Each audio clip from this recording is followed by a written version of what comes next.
Betapa piciknya alam pikiran kita ketika Allah berfirman, Allahu la ilaha illa huwal hayyul qayyum la ta'khudhuhu sinatun wa la naumun lahu ma fis samawati wa ma fil ard.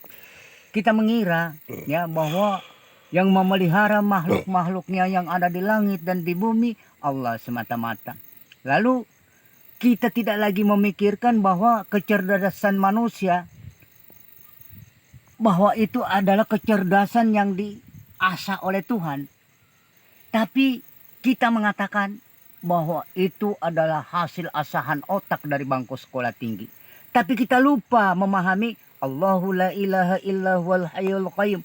Sebenarnya semua apa yang terjadi baik asahan otak dari bangku sekolah tinggi ataupun langsung pemberian ilham dari Allah, semuanya itu Allah punya kerja, bukan yang lain.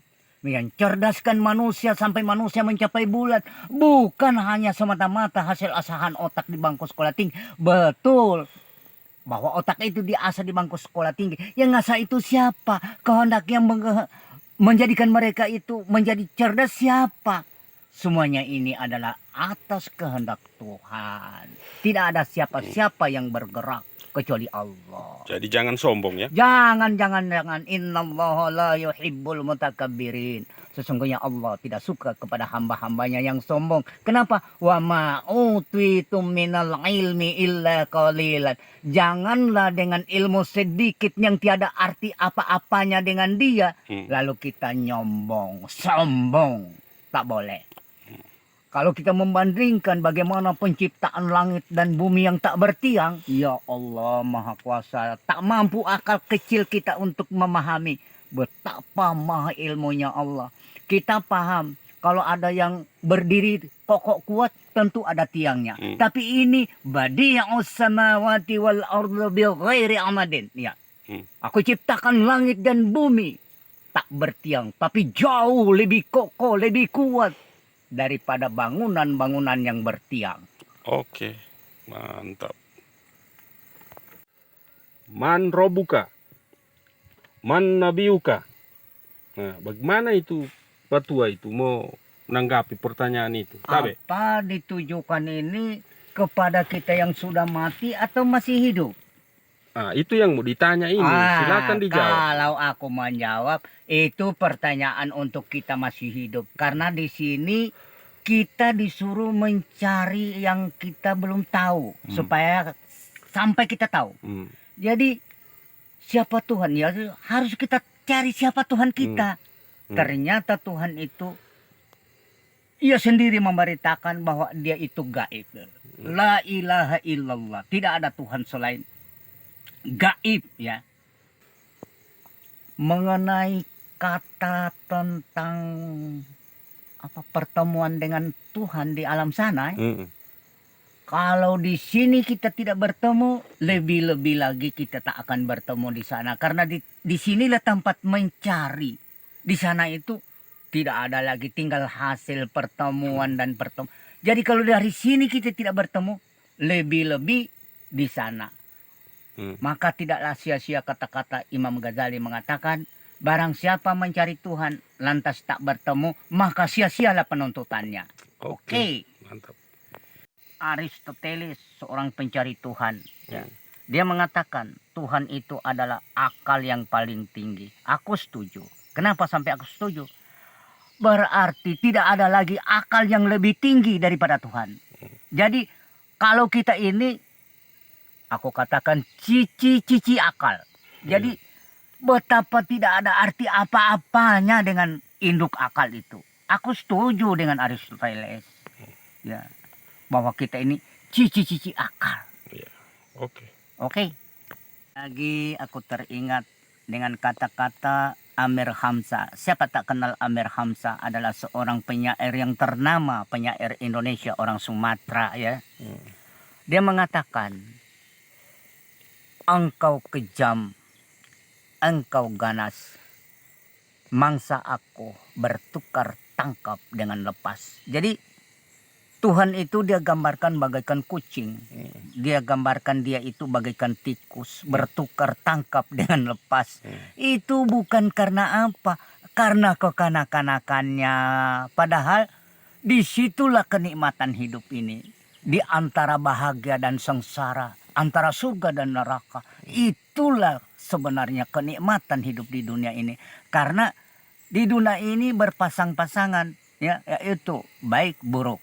Surga, neraka, susah, senang. Dan itulah kenikmatan. Kalau tidak ada surga, mana kau tahu neraka. Dan kalau tidak ada neraka, mana kau tahu surga. Begitu. Oke. Jadi Kalau orang kafir itu, Pak Tua, dia itu kafir sendiri atau ada yang mengkafirkan? Tabe. mantap pertanyaannya, mantap. Baik. Hmm. Kalau ia kafir sendiri, manusia ini tidak ada yang mau sengsara. Tidak ada, semua manusia mau bahagia. Tetapi mengapa kita selalu silih berganti suka dan duka, bahagia dan sengsara? Jadi masuknya manusia ke dalam kesengsaraan bukanlah atas kehendak manusia sendiri, atas kehendak Tuhan. Ya. Masuknya manusia dalam kebahagiaan adalah memang keindahan. Siapa manusia yang tak ingin bahagia? Jadi nikmat kehidupan di dunia ini ada dua, yaitu baik buruk, surga dan neraka. Iya. Ya. Jadi tidak usah ragu ya, masuk surga masuk neraka bukanlah karena manusia itu sendiri, adalah karena Tuhan, dan itu nikmat dalam kehidupan dunia. Oke? Oke. Pak, kalau manusia itu mati, yang disidang itu sebenarnya apanya, Pak Tua? Tabe. Oke. Kalau untuk aku terus terang saja tidak ada sidang-sidang itu. Karena apa? Iya. Yang membuat perkara dia, yang menghakimi perkara dia. Jadi hanya kekanak-kanakan kita, ada bahasa-bahasanya yang mengatakan siksaan. Yang kau siksa itu siapa? Bukankah itu makhlukmu ya Tuhan? Apakah makhlukmu itu kau ciptakan untuk disiksa? Tidak sama sekali. Coba renungkan baik-baik. Bismillahirrahmanirrahim. Ya, adakah kekejaman Tuhan di dalam kalimat itu? Dan mengapa dia kasih apa? Dia dasarkan perkataannya dengan kasih sayang.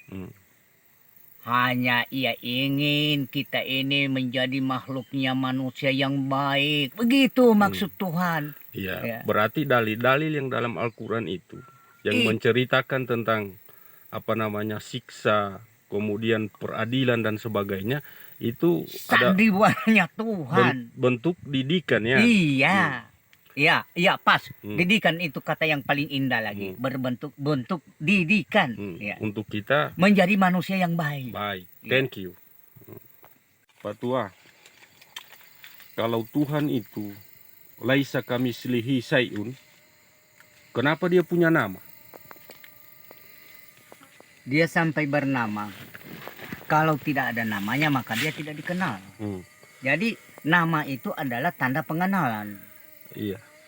Dan pengenalan itu bukan siapa-siapa yang mengenalnya. Karena kalau masih ada yang mengenalnya, berarti yang mengenal dia itu lebih dahulu daripada dia, daripada Tuhan itu. Dan lebih pantas jadi Tuhan, begitu? Nah, berarti di atas Tuhan masih ada Tuhan.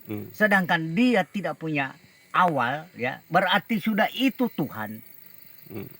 Karena tak punya awal. Kalau masih punya awal, berarti sudah makhluk adanya.